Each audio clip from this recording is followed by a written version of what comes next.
우리가 하나님을 만들지 않기를 바랍니다. 하나님을 만들면 하나님과 자꾸 논쟁합니다. 하나님 왜 이러십니까 하면서 그런 태도가 아니기를 생각하면서 우리가 마태복음을 읽었습니다. 자, 오후에는 이제 서신서들을 쭉 보는데요. 총 6개의 서신서를 보게 됩니다. 여러분들이 오늘 총 읽은 시간이 2시간 10분 정도 되는데 오전에 1시간 반을 읽으셨습니다. 그러니까 오후에 읽는 시간은 그렇게 많지는 않습니다. 대신 책이 많은 거죠. 그래서 개관 설명이 좀 더 많을 겁니다. 자, 오늘 이제 데살로니가 전서, 후서 이렇게 오후 시간 첫 번째 두 책이 되겠습니다. 사도 바울이 서신서를 쓰므에 있어서 한 교회에다가 두 편지를 쓰는 게 많지는 않습니다. 어떤 교회가 두 번 편지 썼죠? 뭐 잘 아시는 것이 고린도 교회죠. 고린도 전서, 후서, 전해지지 않는 편지까지 하면 고린도에는 총 4번의 편지를 쓴 교회가 있습니다. 그리고 이제 오늘 지금 이 시간 같이 살펴보게 될 데살로니가 전서, 후서가 데살로니가 교회가 사도 바울이 2번에 걸쳐서 편지를 쓴 하나의 교회가 이렇게 되겠습니다. 데살로니가 교회가 어떻게 개척되었는지는 사도행전 17장을 우리가 가서 보면 알 수 있고요. 그 배경 아래에서 이 책을 이해할 수 있습니다. 그래서 여러분들이 사도행전을 먼저 읽었기 때문에 그 배경을 잠시 좀 떠올려 보려고 합니다. 사도 바울이 빌립보에서 복음을 전하고 거기에서 채찍이 맞고 옥에 갇혔다가 몸이 회복될 시간도 없이 데살로니가로 옮겨가게 됩니다. 데살로니가에 옮겨갔을 때 사도 바울은 자신의 상태에 대해서 데살로니가 전서, 지금 데살로니가 전서 책이 펴 있으셔야 됩니다. 2장 2절에 이렇게 이야기를 합니다. 데살로니가 전서 2장 2절에 너희가 아는 바와 같이 우리가 먼저 빌립보에서 고난과 능욕을 당하였으나 우리 하나님을 힘입어 많은 싸움 중에 하나님의 복음을 너희에게 전하였노라. 이게 지금 데살로니가의 복음을 전했을 때의 사도 바울의 상태였습니다. 빌립보에서 고난과 능욕을 당했다라고 얘기합니다. 그리고 데살로니가에서 복음을 전했습니다. 데살로니가에 가서 3번에 걸친 안식일에 3번 안식일에 회당에 들어가서 복음을 전합니다. 자, 3번 전하는 동안에는 그래도 괜찮았는데 4번째부터는 이제 사도 바울을 향해서 회당에서 더 이상 기회를 주지 않습니다. 결국 사도 바울은 따로 신자들의 성도들의 집으로 가서 그곳에서 이제 성도들과 교제를 하는 거죠. 회당 입장에서는 평소에 나오던 그 하나님을 경외하는 사람들, 이방인들은 아니고 이게 할례받지 않았던 사람들이 안 나오는 겁니다. 그들이 상당히 재력가들이었는데 그러니까 이제 그들 가운데서 이 바울에 대한 대책을 논의하게 되고 바울이 회당에서 전했던 복음을 다시 그들이 이렇게 시비거리가 무엇이 있는가 이렇게 따져보게 되는데 사도 바울이 전했던 복음 중에 뭐가 있냐면 예수님이 왕이다라는 복음을 전한 겁니다. 자, 그런 가운데에서 이것이 딱 그 법적 소송에 좋은 재료가 되어서 당시 이제 데살로니가의 관리들한테 바울을 고소하게 되는 겁니다. 지금 바울이라는 사람이 와서 예수가 왕이랍니다. 우리는 가이사 황제를 섬기는데 예수가 왕이랍니다. 이거 잡아들여야 되지 않겠습니까? 라는 그런 이제 모함을 하게 되는 거죠. 그렇게 하는 과정 속에서 이제 사도 바울은 도망갈 수밖에 없었고 형제들이 바울과 실라를 급히 베레아 지역으로 보내게 됩니다. 2장 2절에서 방금 읽었을 때 빌립보에 도착했을 때 3명이 도착을 합니다. 바울과 실라 그리고 디모데. 누가는 지금 빌립보에 남아있는 상황이고 2차 전도여행에서 4명이 출발했다고 그랬죠. 드로아에서 4명이 출발해서 빌립보에서 누가를 내려놓고 지금 3명만 데살로니가에 도착을 한 겁니다. 그런데 지금 3주 안식일 회당에서 설교 이후 성도들의 가정에서 얼만큼 모였는지는 나와 있지는 않습니다. 회당에서 3번 설교했다라는 것만 기록에 나와 있고요. 얼마 많은 시간은 아마 모이지는 못했던 것 같습니다. 그래서 그런 가운데에서 바울과 실라는 급히 베레아로 떠나게 되고 그러면 그 자리에 누가 남아 있습니까? 디모데가 남는 겁니다. 이제 3명이 들어갔다고 그랬죠. 데살로니가에. 디모데가 그 자리에 남아서 이제 그 뒤 부분을 감당을 하는 겁니다. 바울과 실라만 베레아로 넘어가게 되고요. 자, 그리고 나서 베레아에서도 복음 전하는데 데살로니가 사람들이 베레아까지 와가지고 바울을 또 핍박을 하는 겁니다. 그래서 이번에는 급하게 바울 혼자 실라를 베레아에 남겨두고 바울 혼자 아테네로 베레아 형제들하고 같이 가게 됩니다. 지금 4명이 드로아에서 출발했는데 다 뿔뿔이 흩어졌어요. 누가는 빌립보에, 디모데는 데살로니가, 실라는 베레아, 바울은 아테네. 4명이 다 뿔뿔이 흩어졌습니다. 자, 아테네에서 바울은 계속해서 혼자 전도하는 것이 어려움을 알고 베레아로 돌아가는 형제들한테 부탁을 하죠. 마게도냐로 가면, 마게도냐는 쉽게 도 개념입니다. 마게도냐 도에 베레아 시가 있고 데살로니가 시가 있는 거예요. 그래서 베레아와 데살로니가에 있는 디모데하고 실라를 아테네로 내려보내라고 부탁을 합니다. 그리고 나서 이제 아테네에서 사도 바울은 혼자 복음 전도 여행을 하는 게 사도행 17장에 지금 나오는 장면이고, 자, 그러는 와중 속에 디모데하고 실라가 바울의 부탁을 듣고 아테네로 도착해서 그들이 만나게 됩니다. 어떻게 만났을까요? 그들은 회당에 가면 만납니다. 아테네 회당이 있었으니까. 아무튼 그렇게 해서 만나게 돼가지고 바울은 디모데를 통해서 데살로니가 교회 성도들의 소식을 듣습니다. 3주 동안 회당 설교했고 얼마 동안에 성도들의 집에서 같이 교제를 했던 긴 시간이 아닌 그 시간 동안에 생겨난 교회, 그 교회를 디모데에게 맡겨놓고 돌아와야만 했던 바울, 그 입장에서 디모데를 통해서 듣는 데살로니가의 소식은 너무나도 행복한 소식이었습니다. 그들이 잘 자라고 있다라는 겁니다. 너무나도 기쁜 소식이었습니다. 그런데 걱정스러운 것도 들렸습니다. 너무나도 핍박이 심하다는 것이었습니다.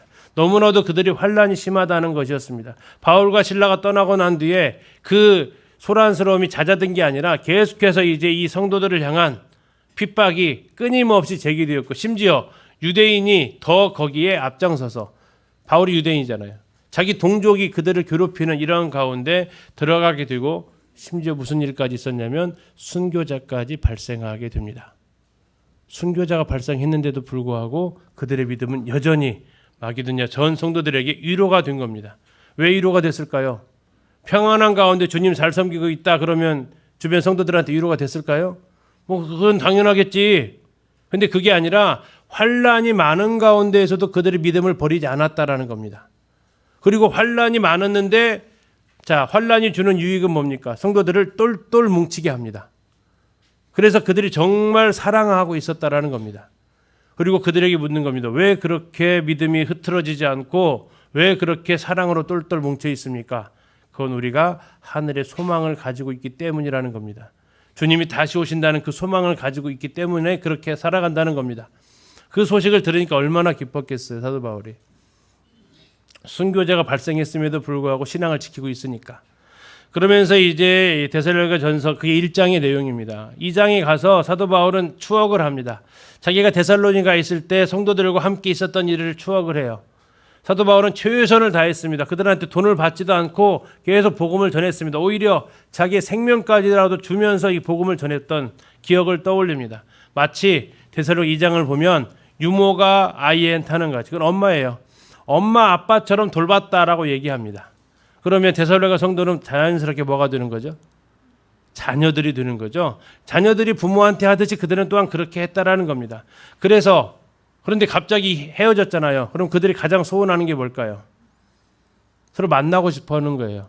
사도 바울은 정말 만나고 싶었어요. 근데 디모데를 통해서 들려오는 소식이 뭡니까? 놀라운 것은 그들도 바울이 너무 보고 싶다라는 거예요. 이 이야기를 들으니까 바울이 그 심정이 무너집니다. 그래서 얼마나 감사한지 하나님 앞에 그 기쁨을 노래합니다. 그리고 하나님 앞에 기도하는 겁니다. 하나님 제발 좀 다시 만나게 해 주십시오. 그리고 그들의 믿음을 굳건하게 해 주십시오라고 이렇게 기도를 하게 됩니다. 그런데 문제가 좀 있었습니다. 무슨 문제냐? 그들을 붙들어준 게 천국에 대한 소망이었습니다. 주님이 다시 오시는 재림에 대한 소망이었어요. 근데 그게 또 하나의 어려움을 준 것입니다. 자, 4장 끝날 때 보면 그들이 거기에 대한 질문을 해요. 무슨 질문이냐? 아까 순교자가 발생했다고 했잖아요. 사도 바울이 그곳에 있을 때 종말론 설교를 했습니다. 그런데 말을 안 한 게 있었어요. 무슨 거냐? 주님 믿다가 주님 오시기 전에 먼저 우리가 주님께 가면 그 사람은 어떻게 됩니까? 이거였어요. 주님이 오시는 것만 기대했지 주님께 가는 사람에 대한 문제는 어떻게 됩니까? 라는 것을 얘기를 다 못 해줬던 것 같습니다. 왜? 시간이 너무 짧았어요. 그래서 그들이 이제 4장에서 질문을 하는 겁니다. 4장에 잠시 한번 펴보세요. 4장에서 13절입니다. 4장 13절. 형제들아, 자는 자들에 관하여는 너희가 알지 못함을 우리가 원하지 아니한다. 다시 말하면 지금 이게 질문을 한 겁니다. 도대체 우리가 주님을 기다리고 있는데 그 전에 죽은 사람들은 어떻게 됩니까? 라는 질문이었어요. 사도 바울은 거기에 대해서 풀어줍니다. 그들도 역시 주님 오시면 영접이 되는데 놀라운 것은 그들을 먼저 주님을 만나고 우리 살아남은 사람이 그 다음에 만난다는 거다. 그래서 핍박받다가 죽었던 그 사람들, 그 가족이 어떻겠습니까? 불안했겠죠.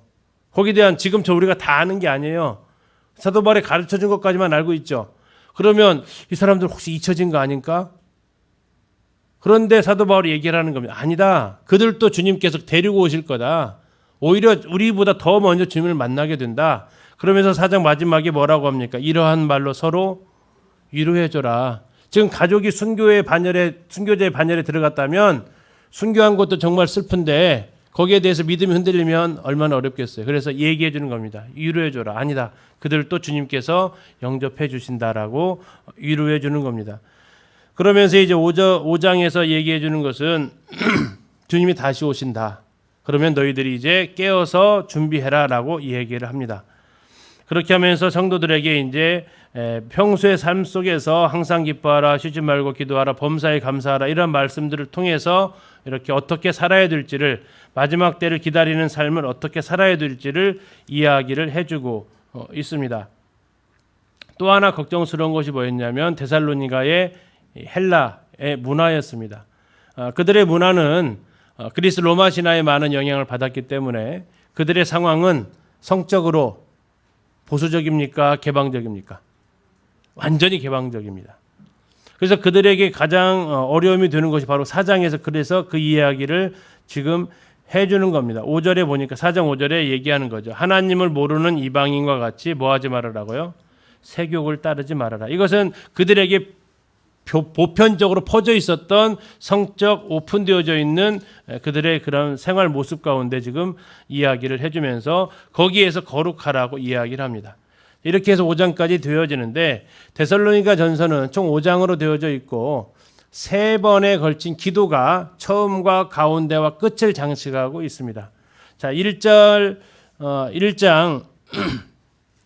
2절에 보면 이렇게 나와 있죠. 1장 2절에 우리가 너희 모두로 말미암아 항상 하나님께 감사하며 기도한다라고 합니다. 그래서 처음 스타트는 데살로니가 교회를 생각하면서 무슨 기도를 합니까? 감사의 기도를 했다라니 감사의 기도. 그 다음에 쭉 추억을 쭉 이야기하면서 다시 만날 걸 기대하면서 그들은 사도 바울은 두 번째 기도를 3장 11절에 합니다. 3장 11절에 보면 하나님 우리 아버지와 우리 주 예수는 우리 길을 너희에게로 갈 수 있게 하시며 만나게 해달라는 겁니다. 12절 또 주께서 우리가 너희를 사랑함과 같이 너희도 피차간과 모든 사람에 대한 사랑이 더욱 많게 하기를. 핍박을 견뎌낼 수 있는 것은 성도들이 하나 되어서 서로 사랑하는 겁니다. 13절 너희의 마음을 굳건하게 하시고 믿음이 더욱 튼튼해져야 됩니다. 세 번째 우리 주 예수께서 그의 모든 성도와 함께 강림하실 때에 하나님 우리 아버지 앞에서 거룩함에 흠이 없게 하시기를 기도합니다. 소망에 대해서 얘기합니다. 이 빌립보 교회를 생각하면서 다시 한번 하나님 앞에 이 세 가지를 기도하는 겁니다. 서로 사랑하게 해주시고 믿음이 굳건하게 해주시고 소망 가운데서 거룩함 가운데 살게 해달라고.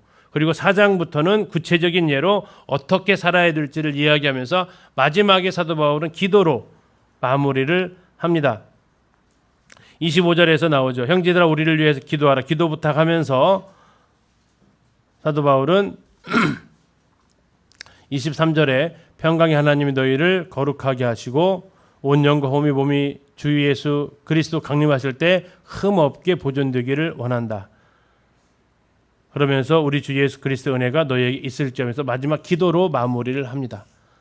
자, 데살로니가 전서가 이러한 배경 가운데서 쓰여진 책이 되겠습니다. 자, 그러면 잠시 이제 우리가 직접 읽어가면서 사도 바울의 그 마음을 느껴보시면 좋겠습니다. 자, 잠시 아까 3장에서 잠깐 표시를 좀 하시고 가시게요. 3장 1절 보시면 이러므로 우리가 참다 못하여 우리만 아데네에 머무기를 좋게 생각하고 이렇게 되어져 있죠. 아데네에서 지금 만났다는 겁니다. 아데네에서. 자, 우리가 참다 못하여서 우리가 그럼 누구예요? 바울과 실라예요. 바울과 실라는 놔두고 바울과 실라가 디모데를 어떻게 했다고요? 3장 2절에 디모데를 보냈습니다. 아데네에서 보낸 거예요. 자, 7절 6절로 가시면 지금은 디모데가 너희에게로부터 와서 돼 있어요. 디모데가 지금 아데네에서 데살로니가 갔다가 다시 온 거예요. 지금 어디로 왔냐면 3장 6절은 어디로 온 거냐면 고린도로 온 거예요. 디모데한테 아테네에서 디모데를 보낼 때, 자, 가는 것은 아테네에 출발하지만 다음은 우리가 어디서 만나자? 디모데에게 얘기한 겁니다. 어디서요? 고린도에서 만나자. 그래서 사도행전 18장에 보면 마게도냐에서 신라와 디모데가 내려왔다라고 지금 사도행전 18장에 나와 있습니다.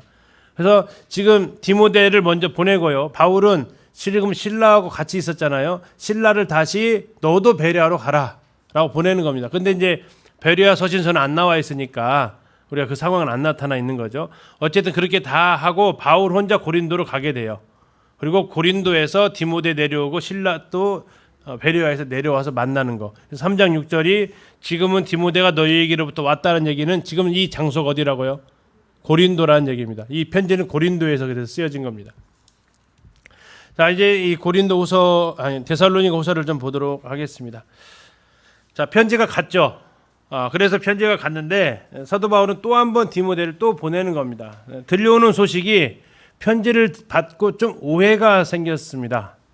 편지를 받고 오해가 생겼는데 그 오해를 좀 풀어야 될 필요가 있었습니다.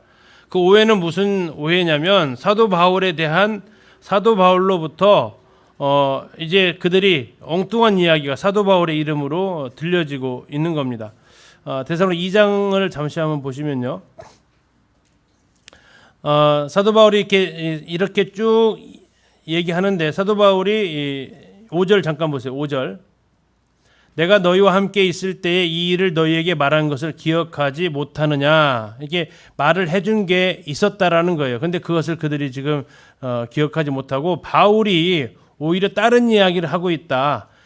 데살로니가 전서를 통해서 등장한 그 이야기와 맞물려서 돌아가는데 너희들이 지금 이미 버림받은 것 같다. 이미 주님께서 다시 오셔서 다 부활한 것 같고 너희는 지금 남겨진 것 같다라는 듯한 그런 뉘앙스를 통해서 지금 이야기를 해주는 겁니다. 자, 이런 것들에 대해서 지금 사도 바울은 정정을 해줄 필요를 느끼고 있는 겁니다.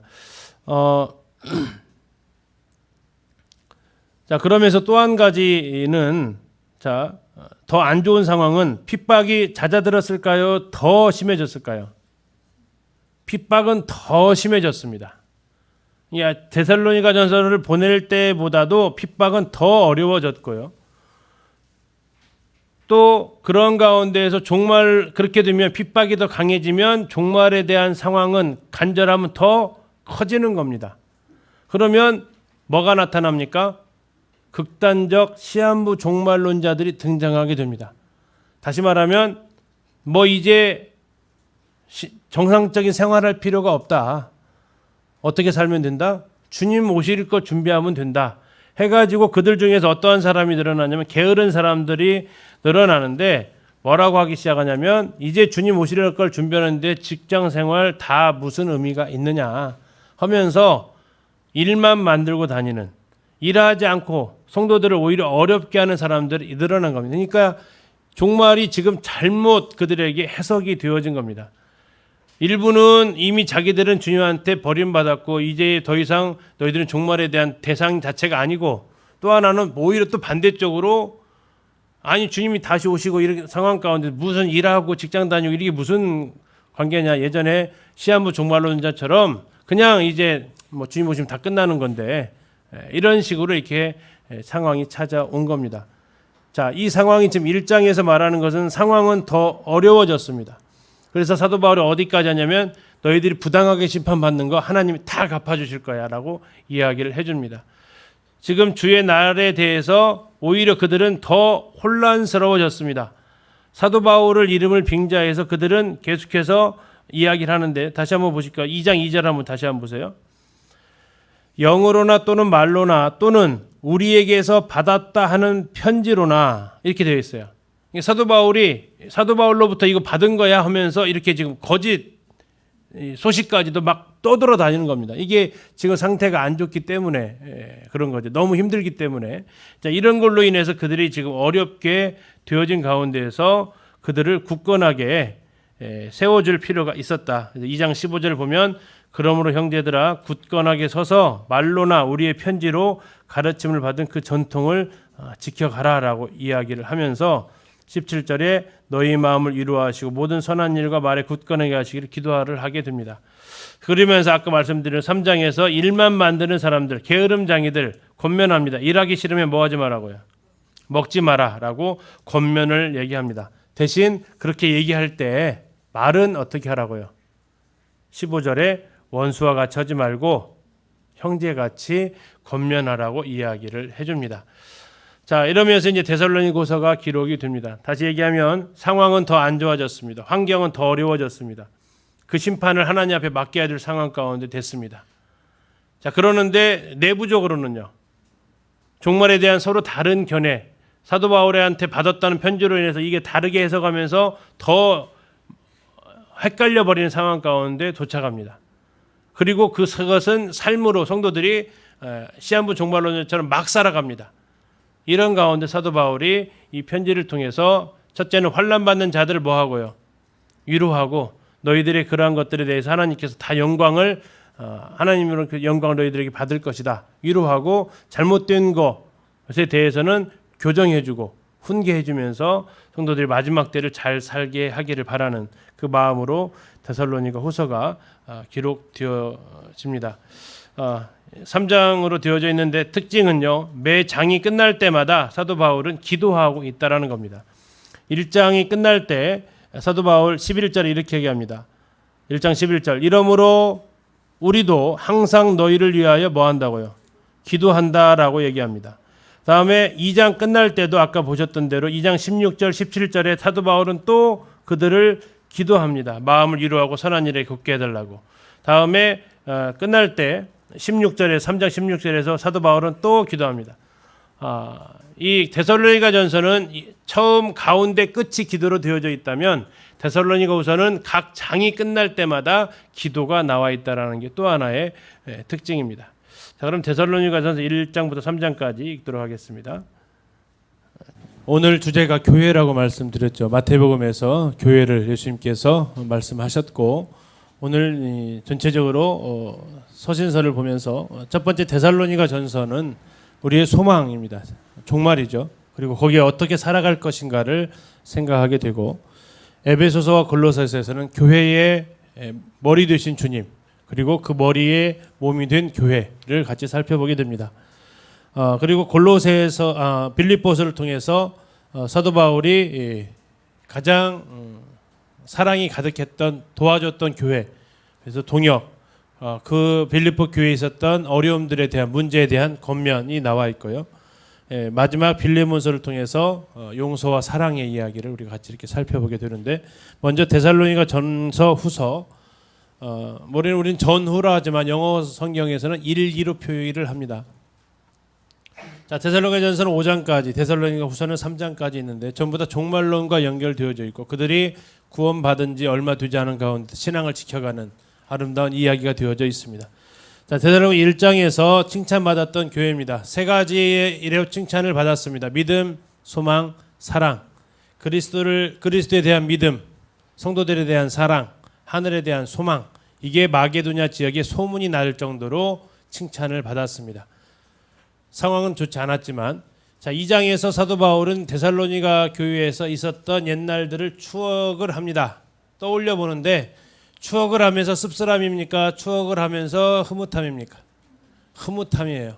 엄마와 아빠처럼 그들을 길렀고 그들은 정말 잘 따라줬고 나는 보고 싶은데 그들은 어떨까 했더니 그들도 보고 싶다 그러고 그러면서 하나님 앞에 감사하고 다시 만날 걸 기대를 해봅니다. 3장에서는 자기가 디모데를 왜 보냈었는지, 디모데를 다시 아테네에서 왜 보냈는지를 이야기를 하면서, 그리고 디모데가 고린도로 와서 이 편지를 쓰게 된 배경을 이야기를 해줍니다. 너희들한테 그런 소식을 들으면서 우리가 참 살 것 같다라는 이야기를 합니다. 자, 그리고 이제 4장과 5장은 그들의 문제, 또 권면, 질문에 대한 답변, 이런 내용들을 해주는데, 4장은 그들의 삶 속에서, 종말을 바라보는 삶 속에서 어떻게 살아야 되는지에 대한 부분입니다. 거룩한 삶을 살아라. 그런 헬라적인 세욕을 쫓는 이방 문화 따르지 말아라. 아주 아프로디테 신전이나 이러한 것들이 그리스 로마 신앙의 영향력이 강력했기 때문에 거기에서 거룩한 삶을 살아라. 그리고 먼저 죽었던 순교했던 사람들, 가족들을 위로합니다. 그들도 주님께서 데리고 오신다. 그래서 4장 마지막 절에 이 여러 말로 서로 위로하라는 말이 그렇게 먼저 죽은 성도들을 가지고 있는 그 가족들을, 또 성도들을 위로하는 모습입니다. 자, 5장에서는 이제 마지막 때 주님의 날에 대해서 얘기하면서 그날이 도적같이 일어나지는 못할 것이다, 우리들에게는. 그러면서 어떻게 살아야 될지에 대한 삶의 자세, 우리가 가장 많이 알고 있는 항상 기뻐라부터 나와 있는 그런 내용들을 쭉 얘기하면서 마지막 때를 잘 살아라 라고 권면을 하는데, 이거 그대로 갔으면 별 문제가 없을 것 같은데, 디모데가 이 편지를 가지고 다시 이제 데살로니가로 올라갑니다. 그리고 와서 전해주는 소식이 별로 좋은 소식이 아니에요. 상황은 안 좋아졌다라는 겁니다. 핍박은 더 심해졌고, 그런 가운데서 시한부 종말론자들이 나왔고, 그래서 일부는 이미 부활이 지나갔다. 근데 사도 바울 2장에서 방금 보셨죠? 아니다. 먼저 배교하는 일이 있고 악한 자가 그렇게 조용하게 지나는 게 아니라 공개적으로 주님은 다시 오신다. 그러니까 걱정하지 말아라. 오히려 더 믿음에 굳게 서라. 그러면 3장에서 일만 만드는 자들 경계해라라고 얘기를 하는 거죠. 자, 데살로니가후서 3장까지 있는데 1장에서는 다시 한번 그 환난 받고 있는 성도들을 격려합니다. 상황이 더 안 좋아졌다는 걸 우리가 데살로니가후서 1장을 읽으면서 느낄 수 있습니다. 오히려 그들을 이제 하나님 심판 앞에 맡기고 너희들은 하나님으로부터 영광을 받을 것이다라고 권면해 줍니다. 격려를 해 줍니다. 2장에서 이제 시한부 종말론자들이 등장을 하면서 거기에 나타난 일들의 얘기를 하면서 오해하지 말아라. 나 너희들한테 그런 얘기 한 적 없다. 나한테 편지 받았다고 하면서 이거 바울이 그러던데 그런 거 다 거짓말이다. 믿지 말아라. 하면서 주님의 날이 어떻게 임할지에 대해서 간단하게 설명하는데 너무 간단하게 쓰셨기 때문에, 근데 데살로니가 성도들은 그 정도 썼으면 알아들을 상황이었죠. 서로 사연이 있었기 때문에. 근데 우리가 보기에는 너무 간단하게 쓰셔가지고 상당히 어려운, 각자 절로 들어가면 해석하기가 약간 어려운 구절이 데살로니가 후서 2장입니다. 정말 신약에서 종말론에서. 그럼 어쨌든 논점은 그겁니다. 주님의 오심은 은밀하게 일어나지 않는다. 그리고 주님의 오심은 느닷없이 일어나는 거 아니다. 순서가 있다. 배교하는 일, 과정이 있다. 지금 성령께서 그걸 맡고 계신다. 걱정하지 말아라. 공개적으로 일어나는 거니까. 그런 것들을 쭉 얘기를 하면서 마지막 때 일만 만드는 사람들. 나는 너희들하고 함께 있으면서 한 번도 너희들한테 폐를 끼친 적 없다. 마지막 때를 말했던 나조차도 내가 일해서 내가 먹고 살았다. 그런데 너희들 중에서 지금 일은 안 하면서 성도들한테 자꾸 피해를 끼치는 사람이 있는데 그 사람들한테 책망해라. 대신 원수같이 하지는 말아라. 형제들한테 권면하듯이 해라 하면서 마무리를 하고 있습니다. 이렇게 해서 데살로니가 전서 후서가 종말과 관련되어져 있습니다. 그리고 어떻게 살아야 될지를 이야기해주고 있습니다. 서로 위로하면서 거룩한 삶을 살면서 또 우리가 규모 있게 질서 있게 삶을 살라고 이야기해주고 있습니다. 잠시 쉬셨다가 2시 10분에 에베소서, 골로새서, 빌레몬서 진행하겠습니다.